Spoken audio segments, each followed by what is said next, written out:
عرب کچھ نہ تھا، ایک جزیرہ نما تھا کہ پیوند ملکوں سے جس کا جدا تھا۔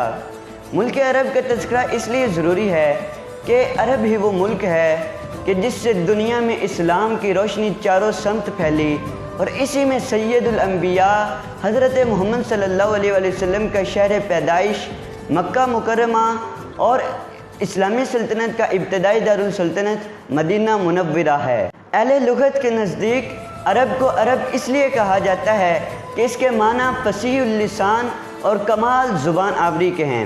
بعض کے نزدیک عرب اصل میں لفظ عربہ ہے جس کے معنی دشت و صحرا کے ہیں، چونکہ عرب کا ایک بہت بڑا حصہ دشت و صحرا پر مشتمل ہے، اس لیے اسے عربہ کہا جاتا ہے، اور بعض کے نزدیک قدیم اشعار میں بھی اس کو عربہ پکارا گیا ہے۔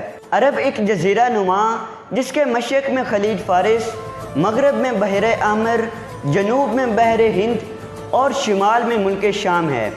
ہندوستان اور ملک عرب میں خلیج بحر عرب ہے۔ ملک عرب کا ایک بہت بڑا حصہ ریگستانوں اور پہاڑوں پر مشتمل ہے، جبکہ سرسبزی و شادابی کہیں دور دور بھی نظر نہیں آتی۔ ملک عرب کی ہوا گرم اور خشک ہے۔ مشہور شاعر الطاف حسین حالی سرزمین عرب کی فضا کا نقشہ کچھ یوں کھینچتے ہیں کہ نہ آب و ہوا ایسی تھی روح پرور کہ قابلی خود جس سے پیدا ہوں جوہر، نہ سبزہ تھا صحرا میں پیدا نہ پانی، فقط آب باراں پہ تھی زندگانی۔ قاضی سلیمان سلمان منصور پوری کے مطابق عرب کی سرزمین فرانس سے 2 گنا، جبکہ مولانا شبلی نعمانی کے مطابق عرب کی سرزمین جرمنی اور فرانس سے 4 گنا ہے۔ اقوام عرب کی قدیم اقوام 3 قسم کی پائی جاتی ہیں۔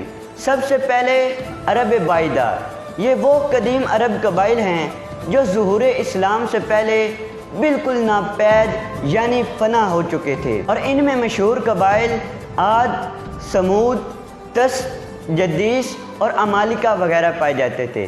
اور اس کے بعد ہے عرب عربہ، یہ قوم عرب بائدہ کی حقیقی جانشین تھی جس کا مسکن ملک یمن تھا، اور یہ بنو قحطان کی نسل سے تھی، اسی لیے انہیں قحطانی عرب بھی کہا جاتا ہے۔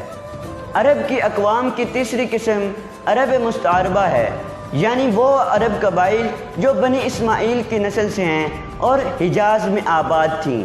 انہیں عدنانی قبائل یا مخلوط عرب بھی کہا جاتا ہے۔ عرب کی اخلاقی حالت کیا تھی؟ عرب کی سیاسی حالت کیا تھی؟ عرب میں کون کون سے دین پائے جاتے تھے؟